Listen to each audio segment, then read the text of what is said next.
Olá, professores do Colégio Arena. Sou a psicóloga, psicanalista e professora Paola Carlone e preparei uma formação para vocês sobre saúde e atenção psicossocial no contexto do Covid-19. A intenção é ajudar a gente a lidar um pouco com toda a ansiedade e a angústia que envolve esse momento, tanto na nossa vida pessoal quanto na relação com os estudantes.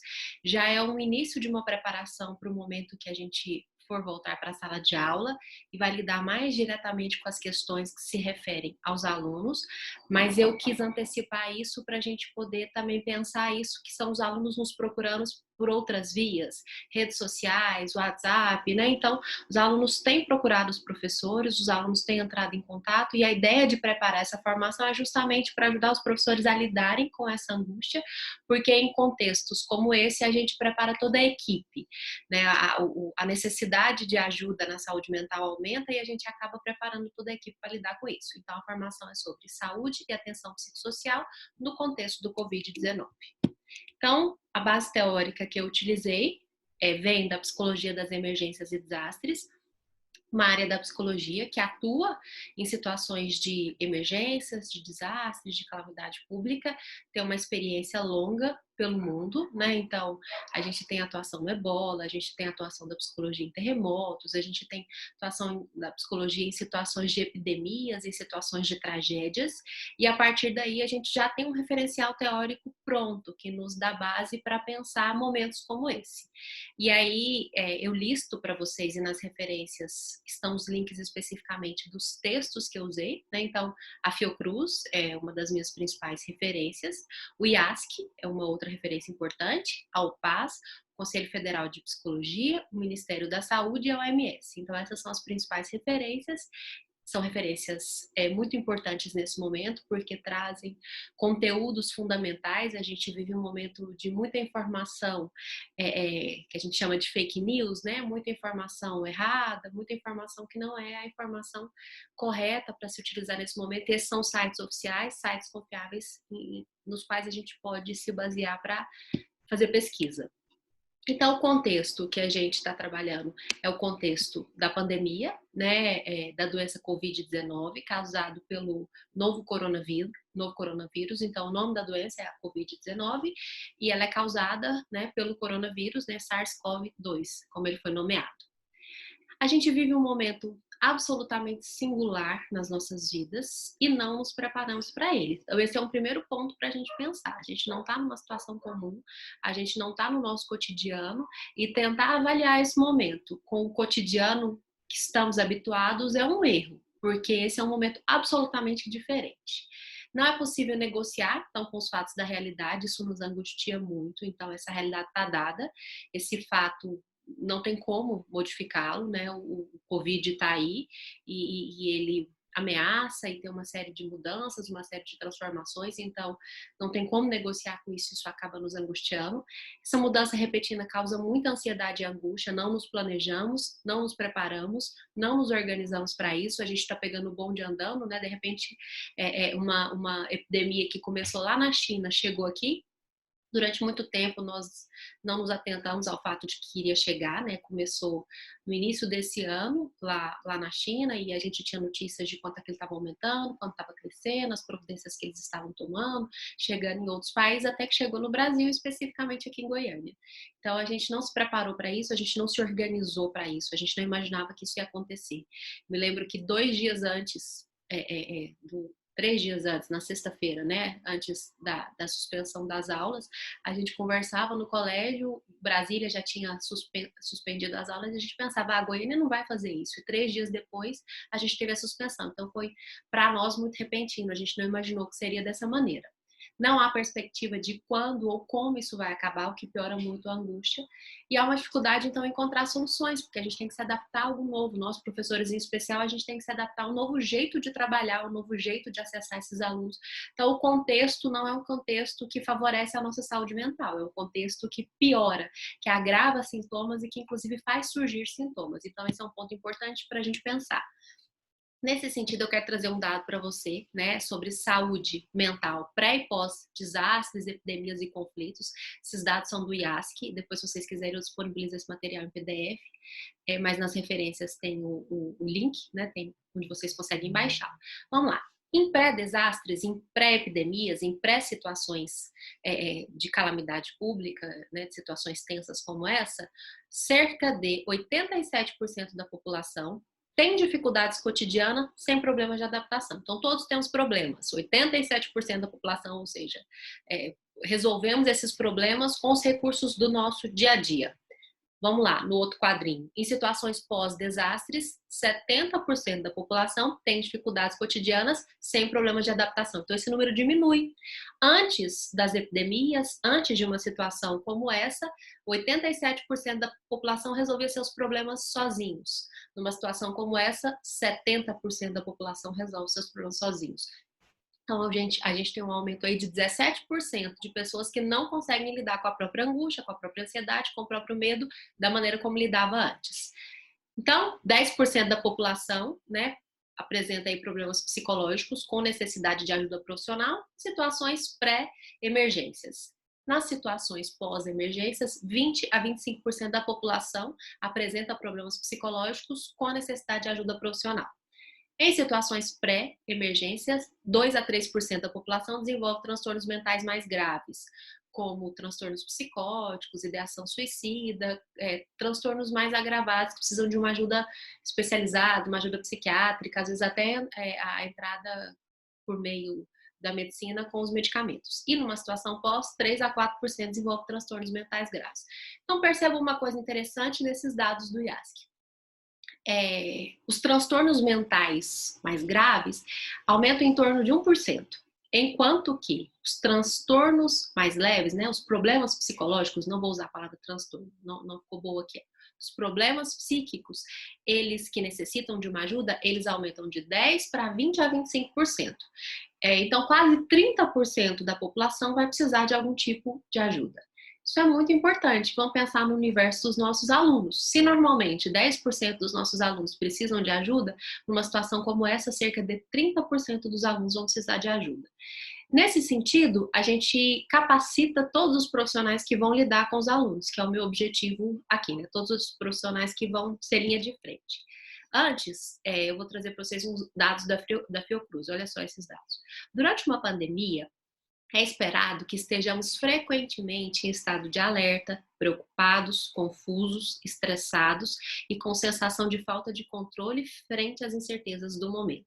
Estima-se que entre 1/3 e metade da população exposta a uma epidemia pode vir a sofrer alguma manifestação psicopatológica, caso não seja feita nenhuma intervenção de cuidado específico para as reações e sintomas manifestados. Então, caso não haja nenhum cuidado específico, nenhum acolhimento, que é o que a gente vai orientar vocês aqui hoje, caso não haja nenhum tipo de cuidado desse, cerca de 30 a 50% da população pode manifestar algum tipo de psicopatologia. No entanto, olha, a Fiocruz continua. Entretanto, é importante destacar que nem todos os problemas psicológicos e sociais apresentados poderão ser qualificados como doenças. A maioria será classificada como reações normais diante de uma situação anormal. Então, diante dessa situação da pandemia, que é uma situação absolutamente anormal, sofrer esses sintomas é normal, né? O anormal aí seria passar totalmente sem nenhum tipo de afeto por isso, né? Então, somos afetados por essa situação, e se não houver medidas, né, de contenção de angústias, sofrimentos e um certo acolhimento necessário aí, cerca de 30 a 50% da população pode desenvolver algum tipo de agravamento desses sintomas. Então, é importante a gente pensar algumas coisas aqui. Bom, primeiro, o sofrimento, ele é uma categoria social, né? Ele não é só um aspecto individual. O que isso significa? Que por mais que o sofrimento seja sentido no corpo, ele encontra expressão e ele encontra validação social. Então, um primeiro ponto para a gente pensar isso aí é que a gente não pode ficar individualizando os casos agora, né? Então, a gente está vivendo uma situação absolutamente diferente, em que todos passamos por ela. Então, é muito comum que se apresente um conjunto de angústias, ansiedades e medos comuns. Então, primeiramente, a gente precisa de comunicação e validação. Então, é preciso que se fale disso, por isso que o outro precisa ouvir, né? Quando alguém precisa falar, tem que ter alguém para ouvir. Então, é preciso a comunicação desses sentimentos e a validação. O que é validar um sentimento? É dizer que é isso mesmo, a gente está nessa condição, nessa situação, estamos nos sentindo assim. E aí, nesse sentido, temos aí o segundo ponto, que é a normalização de sintomas. O que isso significa? Não é a normatização de sintomas, é a normalização, dizer que eles são normais. Né? Esse é um conceito aí da psicologia das emergências. É dizer que todo sentimento é legítimo, que esse medo, que essa angústia fazem parte do processo, que a gente se sente assim mesmo, que é preciso olhar para isso. O cuidado é para que isso não se agrave, mas que de toda maneira a gente vai se sentir sim angustiado, a gente vai se sentir sim ansioso, a gente vai se sentir com medo. Então isso tudo faz parte. Então eu preciso comunicar os meus sintomas, os meus sentimentos, os meus afetos, o que está acontecendo comigo. Isso precisa ser validado pelo outro. Por isso que o sofrimento é uma categoria social. Eu preciso do outro nessa relação com o que eu estou sentindo, com a fala, com o que eu preciso expressar. E a normalização disso por meio desse outro, que vai dizer para mim que meu sentimento é legítimo, que eu posso sentir isso que eu estou sentindo, né? Que sentimentos não são um problema, mas sentimentos são a expressão daquilo que sou eu. A questão é como eu lido, o que eu faço desses meus sentimentos. Diante desse cenário, então, de aumento das necessidades de atenção especializada, precisamos capacitar toda a equipe para a atenção psicossocial. Então, o objetivo aqui é começar uma série de falas que eu quero ter com vocês, para a gente capacitá-los para essa atenção psicossocial que vai ser fundamental na nossa volta. Quem está na linha de frente da educação são os professores e técnicos administrativos. Então, os alunos vão procurar vocês, os alunos vão desabafar com vocês, vão comentar coisas, né, que podem ser muito angustiantes para vocês também. Então, o que fazer? Primeiramente, sempre, quando alguém me fala, eu acolho, né? Eu acolho o que o outro tem para me dizer. Muito cuidado com os espantos pessoais em relação a isso que o outro está dizendo. Às vezes, o que o outro fala mexe com conteúdos que são meus, ou com conteúdos que envolvem valores que são meus, e eu posso reagir não acolhendo, mas de alguma maneira já afastar o outro por uma expressão facial de espanto, né, de alguma coisa que envolve aí não estar aberto a esse outro, né? Então acolher o outro, acolher, deixar que ele fale, não se sentir responsável por tentar solucionar o problema do outro, né? Acolher às vezes é só oferecer uma escuta, oferecer às vezes um abraço, um toque.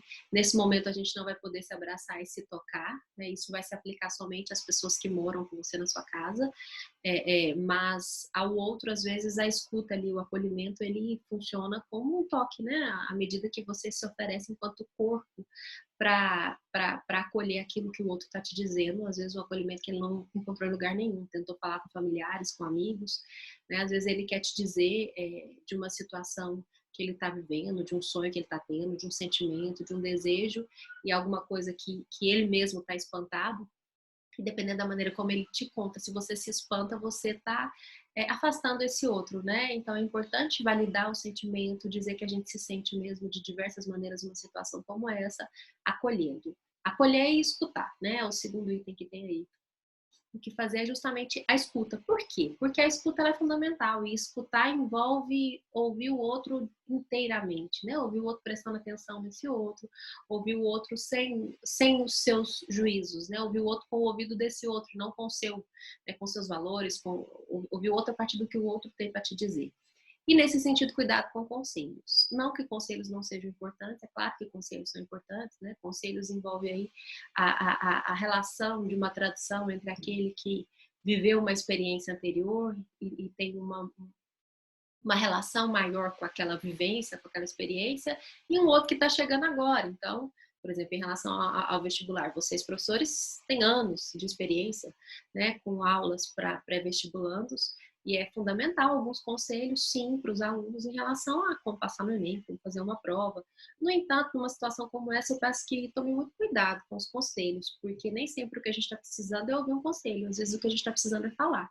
Falar para se organizar, falar para se compreender, falar para se ouvir. Às vezes é só quando eu falo para o outro que eu consigo ouvir o que eu estou dizendo, né?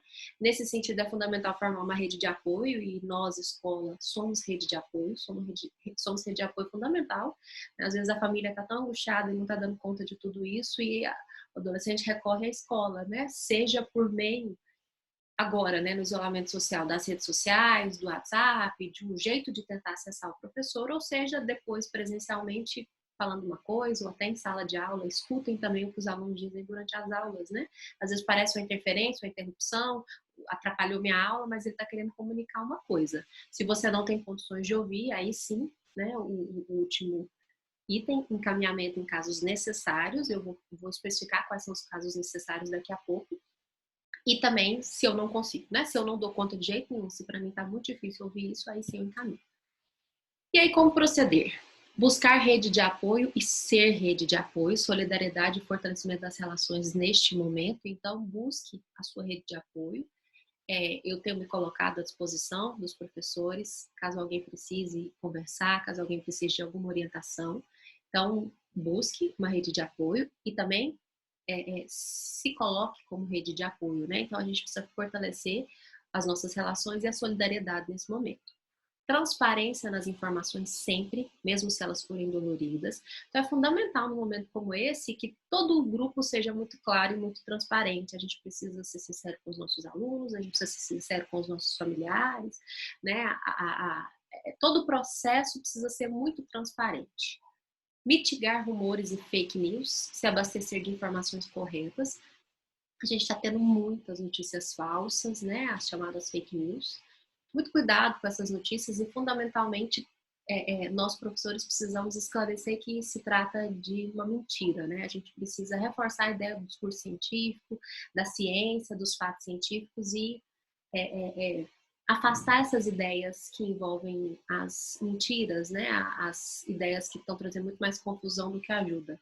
Não transformar o sofrimento em patologia, então isso que está acontecendo, essa ansiedade, essa angústia, esse medo, não são doenças, não são patológicos, são sintomas comuns de uma situação como essa. Né? Lembrar que 30% da nossa equipe e dos nossos alunos vão precisar desse acolhimento mais especializado.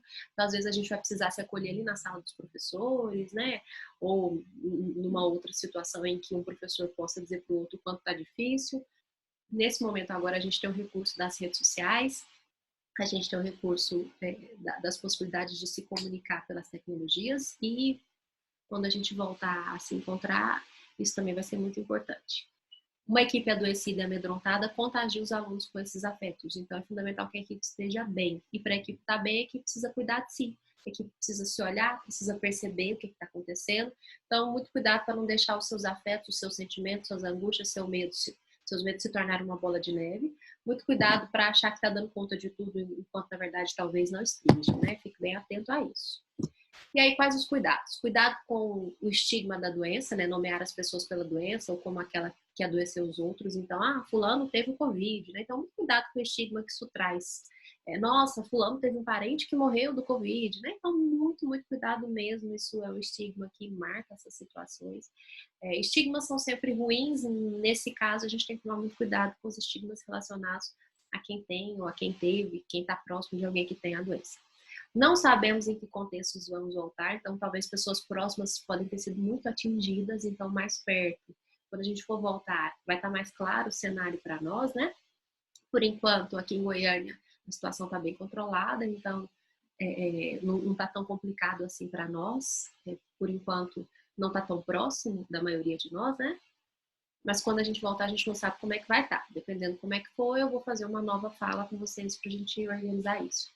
A equipe precisa cuidar da sua própria saúde mental, né? Então é importante que vocês estejam bem. A equipe também está amedrontada, então a gente precisa olhar para nós e ter em mente o quanto está difícil para nós também não ter acesso aos locais públicos, que eram locais fundamentais para nós, inclusive de trabalho. Né? Então, dar aula em casa dá muito trabalho, preparar isso tudo é muito difícil, não ter essa relação é muito complicado. Além das incertezas que envolvem a nossa própria saúde, a saúde das pessoas que a gente ama, a saúde dos nossos alunos e as questões econômicas. A gente não sabe como é que o Brasil vai sair dessa, né? Então, isso tudo traz medo, muita ansiedade, muita angústia, e a gente precisa ter em mente que isso está acontecendo. Um autocuidado, primeiramente, né? Então, se não conseguir acolher, encaminhe, reconheça sempre o seu limite. Às vezes você não dá conta de ouvir o outro aquele dia, às vezes você está no limite da angústia ali que você não dá conta de mais nada. Não deixe que isso seja uma gota d'água. Não é desconsiderar o outro, né? Não é, não me fale isso. É de alguma maneira conseguir mediar e passar isso para que uma outra pessoa possa ouvir, né? Pedir ajuda. E é fundamental que consigamos manejar o estresse da equipe, dos alunos. Todos precisam atuar nisso de acordo com o que derem conta. Então, se você perceber que tem um professor mais angustiado, né, busca ajuda da equipe, né? Conversa com os coordenadores, conversa comigo, conversa com a direção. Se perceber que um aluno está assim também, busque a gente para que a gente possa ajudar vocês. Então, ninguém está sozinho nessa, a gente precisa ter isso em mente. E a gente precisa mais do que nunca ser solidário, ser rede de apoio e conseguir criar uma rede de ajuda, né? Tanto entre nós quanto entre nós e os alunos. Não se esqueça que a pandemia é muito estressante, pode causar medo e ansiedade intensos em todos nós. Então, isso pode estar acontecendo com vocês, com pessoas próximas. Então, são sintomas normais em uma situação anormal como essa. É preciso identificar seus próprios limites e quando você precisa de ajuda, não hesite em buscar ajuda, né? Então, busque ajuda. Seja uma ajuda de quem você gosta, seja uma ajuda de alguém que é importante, seja uma ajuda profissional, seja uma ajuda especializada, mas não deixe de buscar ajuda. Os profissionais de linha de frente precisam de cuidados redobrados. No nosso caso, os que lidam mais diretamente com os alunos, então todos que lidam mais diretamente com o aluno, seja os próprios professores, a direção, a coordenação, né, as pessoas que atendem os alunos por algum outro motivo. Então, todos esses que lidam diretamente precisam de cuidado redobrado. E quando a gente voltar, isso vai ser mais importante ainda, né, porque a gente vai ter muito contato com muita gente. Há uma mudança intensa na rotina, então incertezas que geram mais angústias, né? A gente não sabe quando a gente vai voltar, a gente não sabe como é que vai ficar nosso calendário, a gente não sabe quando a gente vai ter férias, o que o Conselho de Educação vai decidir. Então, são muitas incertezas, é preciso reconhecer e tentar se adaptar. Negar e dizer que tudo vai voltar ao normal não é um bom caminho, porque não vai voltar ao normal, vai mudar, né? Para onde, como, a gente não faz ideia, mas que vai ser diferente. Voltar disso vai ser diferente. Nesse sentido, a gente precisa, então, tentar olhar para a situação, tentar ter uma boa relação com essa situação. Compreendendo o que está acontecendo, entrando em contato com o que está acontecendo, sem negar o que está acontecendo. E identificar os casos que precisam de ajuda mais especializada em encaminhar, que eu vou explicar daqui a pouquinho como é que isso se dá. E aí, tem um aspecto importante, que é a psicoeducação. Nós, professores, vamos trabalhar com psicoeducação, que é ensinar os cuidados de saúde. Primeiro, existem muitas informações, então a gente vai ter que deixar claro para os alunos, e se a gente já puder começar a fazer isso por meio das nossas redes sociais, né, quais as informações são verdadeiras, quais não são verdadeiras, então, inclusive dando caminhos, né, do tipo, olha, o site do Ministério da Saúde tem locais onde você pode verificar o que é fake news, o que não é, eles têm um contato de WhatsApp específico para poder acabar com rumores, né? Onde você manda a notícia e eles depois publicam lá no site quais são verdadeiras e quais não são. No início tiveram uma série de fake news, né? Aquela que se lavar a garganta com água quente você mata o vírus. Então, uma série de informações que trazem muito mais confusão, né? Porque acaba gerando uma série de especulações e uma série de erros, né? A gente deixa de fazer o que de fato combate a doença para fazer isso que não combate. Então, os professores precisam deixar isso claro, isso é psicoeducação, é deixar claro, trazer informações verdadeiras. Informar sobre sintomas de maneira científica e sobre cuidados com higiene para não se contaminar, né? Como é que usa máscara, como é que tira a máscara. Se o sujeito está ali de máscara e de repente ele faz aquilo que é abaixar a máscara e deixar o nariz de fora, corre muito mais risco de se contaminar, porque pode ter uma carga viral maior na máscara, se ele já andou por muito tempo com aquela máscara, quanto tempo tem que tirar a máscara. Então, essas informações, como é que se lava a mão, como é que se transmite, a gente já tem ouvido bastante essas informações, né? Isso é ótimo, essa parte da psicoeducação tem sido muito feita pela mídia, nas redes sociais. E por que isso é importante? Porque diante da angústia e do medo, nosso nível de atenção fica rebaixado. E aí o maior risco de descuido e de contágio, porque se eu não estou prestando atenção porque eu estou muito ansioso, eu acabo levando a mão no rosto, levando a mão no olho, né, e complicando muito as coisas. O medo leva à negação, né, a gente tem ouvido por aí, não é tão sério assim, é só uma gripezinha. né? Informar que é sério, claro que é sério, só que sem alarmar, né? Então a gente tem que dizer da seriedade e com uma certa segurança de que, olha, se a gente fizer tudo da maneira correta, a gente vai estar seguro. Evitar rumores, então não ficar trazendo dados, né? De repente você está em contato com alguém que não acredita nisso. E aí, para tentar resolver esse problema, você fica trazendo dados, né? Olha, mas você viu com tantos mortos, né? Isso não resolve. Se o sujeito está negando que ele não dá conta de lidar com isso, não é com dados, né? Se ele está negando porque ele não dá conta de lidar com isso, não é racional. É irracional, né? Diz de uma emoção, diz de um afeto, diz de uma angústia que está cegando esse sujeito, né? Tipo alguém apaixonado. Não adianta você falar para essa pessoa que o sujeito com quem ela está se relacionando não vai fazer ela feliz, né? Ela precisa comprovar isso sozinha. Então, a gente não combate irracionalidade com argumentos racionais. Então, não adianta ficar tentando aumentar os números, isso pode gerar mais pânico e mais negação, tá? E em quem acredita, isso vai gerar mais pânico ainda. Então, não precisa trazer toda hora dados de morte, dados de contágio, de como é que tá a situação. Mas é interessante que a gente saiba o que está acontecendo. Então, qual o conselho que na área da saúde a gente tem dado? Escolher um momento do dia, uma fonte segura, se possível, sites oficiais e se informar. Uma vez por dia. Não ficar buscando notícia disso toda hora. E perceber se aquele em quem você buscar ajuda e está em condições de te ajudar, né? Às vezes você está buscando ajuda de uma pessoa que também está muito angustiada, muito ansiosa, e a reação dela pode ser piorar a sua angústia e sua ansiedade. Então, tem isso bem claro, né? E aí, um ponto importante é as reações mais frequentes incluem, então, né? Esse aí, daqui para frente, os slides trazem dados diretamente retirados da cartilha da Fiocruz. Medo de adoecer e morrer, perder as pessoas que amamos, perder os meios de subsistência ou não poder trabalhar durante o isolamento e ser demitido, ser excluído socialmente por estar associado à doença, ser separado de entes queridos e de cuidadores devido ao regime de quarentena, não receber um suporte financeiro ou transmitir o vírus a outras pessoas. Esses são os medos mais frequentes. Também é esperado uma sensação de impotência perante os acontecimentos, irritabilidade, angústia e tristeza. E em caso de isolamento, pode-se intensificar os sentimentos de desamparo, tédio, solidão e tristeza. Então, todos esses sentimentos aí, todos esses medos, todas essas angústias, são sentimentos e afetos que vão aparecer agora de uma forma mais intensa em todos nós.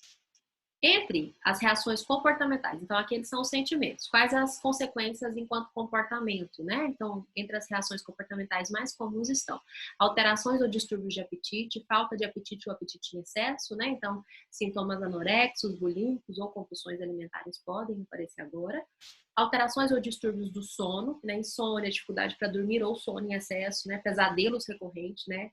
O Christian Dunker tem um estudo sobre os sonhos nesse contexto, ele está fazendo estudo sobre isso, ele tem falado sobre isso um pouco, então tem aparecido muito nos consultórios essa coisa dos sonhos recorrentes, da lembrança dos sonhos e inclusive de muitos pesadelos, né? Insônia, dificuldade para dormir, muito sono, né? Só quero dormir, isso tudo também são distúrbios, né, que podem aparecer, distúrbios do sono, que são reações comportamentais. Conflitos interpessoais com familiares, equipes de trabalho, né? Então, mais brigas em casa, violência, né, com profissionais. No caso aqui, a Fiocruz utiliza com profissionais da saúde, mas no nosso caso é com profissionais da educação. É preciso estar particularmente atento ao aumento da violência doméstica e da violência direcionada aos profissionais. Então, pode ser que na nossa volta a gente perceba situações de violência por parte das famílias, dos alunos, e mais violência direcionada aos professores, mais agressão, porque é um momento que os alunos também vão estar muito angustiados, ansiosos, isso pode deixar eles muito mais irritados, e essa irritação pode ser projetada e descontada em nós. E a gente vai saber, de alguma maneira, acolher isso. Não é fazer vista grossa, é, inclusive, em alguns momentos, encaminhar para a gente saber quais as providências devem ser tomadas, às vezes até de busca de ajuda, né, estabelecimento de limites e uma série de coisas aí que são fundamentais. Pensamentos recorrentes sobre a epidemia também pode comparecer. Pensamentos recorrentes sobre a saúde da nossa família, né? Medo de alguém adoecer. E pensamentos recorrentes relacionados à morte ao morrer, né? A gente pode ter aí o aumento de ideações suicidas, né? Alunos trazendo discursos como esses, e a gente vai precisar saber acolher e manejar isso. Estratégias de cuidado psíquico em situações de pandemia recomendam. Então, quais as estratégias de cuidado psíquico? O que é recomendado? Reconhecer e acolher seus receios e medos, procurando pessoas de confiança para conversar, né, como a gente já falou. Então, reconhecer os seus anseios, reconhecer os seus medos e falar sobre isso. Retomar estratégias e ferramentas de cuidados que tenham sido usadas em momentos de crise ou sofrimento e ações que trouxeram sensação de maior estabilidade emocional. Então, você já passou por outros momentos difíceis na sua vida. Quais as estratégias que você usou que funcionaram? Tentar usar essas estratégias agora novamente. Investir em exercícios e ações que auxiliem na redução do nível de estresse agudo. O que diminui o seu estresse? Meditar, ler, fazer exercício de respiração, né, atividade física, entre outros mecanismos que auxiliam a situar o pensamento no momento presente, bem como estimular a retomada de experiências e habilidades usadas em tempos difíceis do passado para gerenciar emoções durante a epidemia. Então, o que em outros momentos funcionou, em outros momentos difíceis, que você pode repetir, e tentar encontrar até novas soluções para lidar com essas angústias agora. Se você estiver trabalhando, né, que é o nosso caso, durante a epidemia, fique atento às suas necessidades básicas, garanta pausas sistemáticas durante o trabalho, se possível um local calmo e relaxante, né, então se acalme, se descanse, né, tente fazer uma reconexão aí com você mesmo e entre os turnos, né, evite o isolamento junto à sua rede socioafetiva, mantendo contato mesmo que virtual, né? Então, ligue para as pessoas queridas, façam videochamadas, façam reuniões pelo Zoom ou por qualquer outro aplicativo onde vocês podem encontrar as pessoas que vocês gostam da família, né? Marque aí um encontro de amigos um sábado à noite, mas não se isole e, fundamentalmente, cuidado com o excesso de trabalho, cuidado com a maneira como tudo fica excessivo agora, né? Se não poder sair de casa, não poder ter ajuda de outros profissionais que também estão isolados. Então, muito cuidado com esse excesso, com o excesso de trabalho, inclusive um trabalho invisível, né? Se preparar a aula, ele envolve um trabalho imenso e o que aparece é só uns 25 minutos, 30, 40 no máximo de gravação, sendo que isso envolveu leitura, envolveu estudo, envolveu o preparo dos slides, muito mais tempo, pensamento, planejamento, né? Caso seja estigmatizado por medo do contágio, compreenda que não é pessoal. Então, isso é muito importante. Quem está tomando todos os cuidados, né, lavando as compras quando volta do mercado, saindo só com máscara, saindo só para essencial, pode ser estigmatizado por outras pessoas que não estão preocupadas com, você está muito neurótico. Então, não, você não está. É um momento que a saúde exige e pede esse tipo de cuidado. Então, compreenda que não é pessoal, mas fruto do medo e do estresse causado pela pandemia. Então, essa pessoa, ela está descontando em você, na verdade, uma angústia, uma ansiedade. Então, entenda que não é com você, vai ser com qualquer um que estiver tomando cuidado. Busque colegas de trabalho, supervisores que possam compartilhar das mesmas dificuldades, buscando soluções compartilhadas, né? Então, se isso está acontecendo na família, converse com outras pessoas da família que tenham as mesmas opiniões que você e tente, inclusive, dialogar com essas pessoas que estão achando que isso é um exagero. Investir e estimular ações compartilhadas de cuidado, evocando a sensação de pertença social, como as ações solidárias e de cuidado familiar e comunitário. Então, é importante se sentir fazendo parte agora. Então, se você tem condições, faça doações. Mas mais importante é também fazer uma doação de tempo, de cuidado, ligue para as pessoas da sua família, para um tio, para uma pessoa que talvez esteja sozinha, né? Tente fazer reconexões aí, tente fazer cuidar desse outro que é importante para você. Reenquadre os planos e estratégias de vida, né? De forma a seguir produzindo planos de forma adaptada às condições associadas à pandemia. Então, é importante também essa questão, né? Muitos tinham férias de julho planejadas, ia viajar, então é importante reenquadrar os planos, as estratégias e organizar isso. Manter ativa a rede socioafetiva, estabelecendo contato, mesmo que virtual, com familiares, amigos e colegas, né? Então, não deixe de estabelecer esses contatos. Mantenha a sua rede socioafetiva ativa, né? Ligue, estabeleça contatos, faz uma videochamada. Evitar o uso de tabaco, álcool ou outras drogas para lidar com as emoções, principalmente o tabaco, é uma boa hora para quem fuma parar de fumar, né? Os sintomas são agravados com o cigarro, mas também o uso excessivo de álcool e drogas pode ser um grande problema, né? Porque não vai resolver o problema e isso pode agravar. Buscar um profissional de saúde quando as estratégias utilizadas não estiverem sendo suficientes para a sua estabilização emocional. Se tudo isso não está estabilizando, né, a sua angústia, se todas essas situações de enfrentamento não estão resolvendo, busca ajuda. buscar fontes confiáveis de informações, como o próprio site da OMS, reduzir o tempo que passa assistindo ou ouvindo coberturas midiáticas, como eu disse, não ficar ouvindo e lendo sobre isso o dia todo, escolher um momento do dia e uma fonte confiável, compartilhar as ações e estratégias de cuidado e solidariedade, a fim de aumentar a sensação de pertença e conforto social, né? Então, criar essas estratégias e compartilhar essas estratégias de solidariedade e cuidado, estimular o espírito solidário e incentivar a participação da comunidade.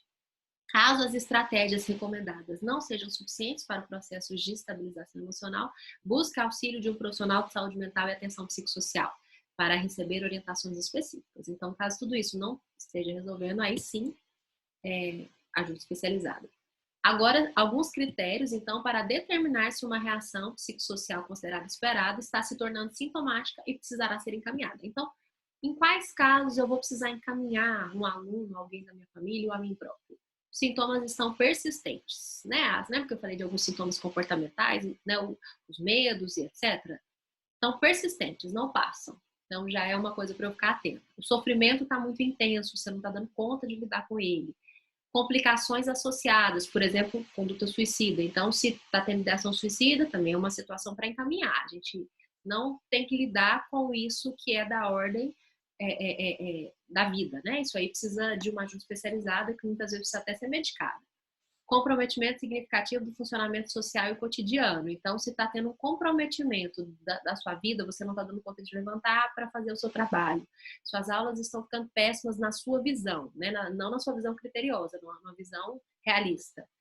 Você não está conseguindo lidar com isso que é o seu trabalho agora, então está se agravando alguma coisa aí e é pelo sofrimento, né? Dificuldades profundas na vida familiar, social ou no trabalho, né? Tá cada vez pior os relacionamentos. Risco de complicação, em especial suicídio, eles trazem isso 2 vezes para a gente ver que é um tema importante para ser encaminhado agora, né? Problemas coexistentes, como alcoolismo e outras dependências. Depressão maior, psicose e transtornos por estresse pós-traumático são quadros graves que requerem atenção especializada. Os transtornos psíquicos imediatos mais frequentes são os episódios depressivos e as reações de estresse agudo de tipo transitório. O risco de surgimento destes transtornos aumenta de acordo com as características das perdas e outros fatores de vulnerabilidade. Né? Então, se alguém da sua família foi atingido, se houve perdas que envolvem situações mais intensas, como perda de emprego, isso tudo pode piorar essa situação. Né? Então, ficar atento a isso para ver se é necessário encaminhar. Entre os efeitos tardios mais recorrentes, né, no pós-pandemia, estão o luto patológico. O que é o luto patológico? É o luto que não passa. Viver o luto agora é fundamental. A gente perdeu muita coisa. A gente perdeu a nossa rotina diária, a gente perdeu o convívio com algumas pessoas, então estamos em luto. E um luto que envolve se reorganizar e investir em novos objetos, né? Agora na nossa própria casa. O luto patológico seria, então, não conseguir sair desse estado de luto, né? De uma certa tristeza e reorganização. A depressão, transtornos de adaptação, manifestações de estresse pós-traumático, abuso de álcool ou outras substâncias que causam dependência e transtornos psicossomáticos. Também os padrões de sofrimento prolongado se manifestam como tristeza, medo generalizado e ansiedade expressos corporalmente, sintomas que podem vir a desencadear uma patologia a médio ou longo prazo, caso não seja realizada uma intervenção qualificada. Então, entre os efeitos tardios mais recorrentes podem aparecer essas questões aí. E, para finalizar, as recomendações gerais. Lembrar que as ações de cuidado, particularmente nessa primeira fase da pandemia, auxiliam a não cronificar as reações e sintomas considerados normais em uma situação normal. Então, quanto antes a gente aprender a lidar com essas situações de saúde mental, com esses sintomas que são normais numa situação como essa situação normal, menos isso vai se cronificar e menos a gente vai precisar de uma ajuda especializada, né? De uma ajuda psicológica ou médica. 2, compreender que os cuidados, né, com a saúde mental, né, com os profissionais de saúde mental, precisam ser compartilhados pelos diferentes campos do cuidado, como a medicina, a enfermagem e, no nosso caso, também a docência. Por isso que eu estou preocupada em fazer formação com os professores, porque vocês também vão ser linha de frente. Não medicalizar o cuidado, tampouco tratá-los como doentes psiquiátricos, justamente por isso, né? Não se trata de uma medicalização aí, de uma doença, né? Mas se trata de uma necessidade de acolhimento e escuta que todos nós temos condições de oferecer. E quem está oferecendo ajuda psicológica, né, no caso vocês vão oferecer essa ajuda, quando necessário e quando conseguirem, deve desenvolver um sentido de escuta responsável, cuidadosa e paciente, né? Então, guardar segredo de tudo que for dito, não compartilhar, inclusive, com outros professores. Se o aluno falou para você, é para você que ele falou, a menos que seja uma questão de segurança. Se não for por uma questão de segurança do sujeito, a gente não passa informações para frente. E se for por uma questão de segurança, sei lá, de repente o aluno te afirma que está tomando remédio para ansiedade sem um controle médico. É importante que você comunique isso para a família, né? Então, comunicar para a coordenação, me comunicar para a gente acionar a família. Mas ainda assim, apenas para as pessoas necessárias. Então, muito cuidado com o sigilo do que você ouvir, né? Aquilo que o outro te diz é o que há de mais valioso para ele. Então, muito cuidado para não fazer disso, para não banalizar isso. Então, a escuta responsável, cuidadosa e paciente. Os membros das equipes de resposta devem explorar suas próprias concepções e preocupações sobre a morte e não devem impor sua visão aos que estão ajudando. Então, vocês serão essa equipe de resposta. Cuidado para não impor o outro o que é seu valor, né? Escuta o outro a partir do que ele tem para te dizer e acolhe, né? E se não tiver nada para dizer, se não souber o que dizer, se ouve, né? Às vezes só ouvir é importante porque nesse ouvir o outro se reorganiza. A educação resiste, né? A gente tem aulas aí mesmo não presenciais, né? Uma das áreas que tem funcionado melhor nessa situação de home office. O vínculo com a escola é fundamental, possibilidade de saúde mental, né? Poder encontrar pessoas diferentes e dialogar com a diferença que é a escola é fundamental para a nossa saúde mental e dos alunos. Procurar ser mais solidário, acolher o outro dentro das suas condições psíquicas. E para terminar, eu quero trazer essa frase e eu quero fazer uma interpretação para vocês dela, né? Navegar é preciso, viver não é preciso. A frase, no latim, diz que navegar é necessário, viver não é necessário. Traz a ideia de necessidade, né? Então, navegar é necessário, viver não é necessário. Viver aí enquanto a vida, né? A vida, as possibilidades da vida. Mas eu quero trazer uma interpretação diferente. Navegar é preciso, viver não é preciso. Preciso não no sentido de necessário, mas no sentido de precisão, de exatidão. Navegar, o que é o navegar aí? É o curso da vida, né? É o caminhar da vida, né? A rotina, né? Existe aí uma precisão no navegar, né? Em como o navio é conduzido, né? Em quais aquilo que eu preciso mover no navio para ele ser conduzido. Então, navegar é preciso, é exato. Viver não é preciso, viver não é exato.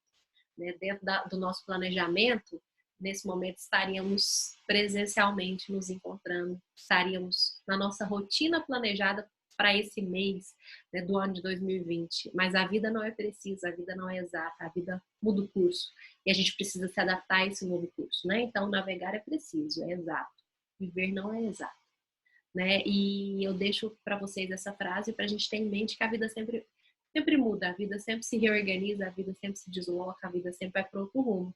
E a gente precisa se adaptar a esses novos rumos, e esse é o momento que pede essa adaptação. Aí as referências, vou mandar esses slides para vocês, os links, né? E aí tem especificamente, lá no início tá os links das instituições, dos sites, e aí tá o link especificamente dos manuais que eu usei para me instruir para fazer essa palestra para vocês. Agradeço, né, que tenham me ouvido até aqui e nos encontramos em breve, seja pelos meios virtuais ou, né, por aqui, seja por aqui pelos meios virtuais ou, quem sabe, e tomara que logo pessoalmente.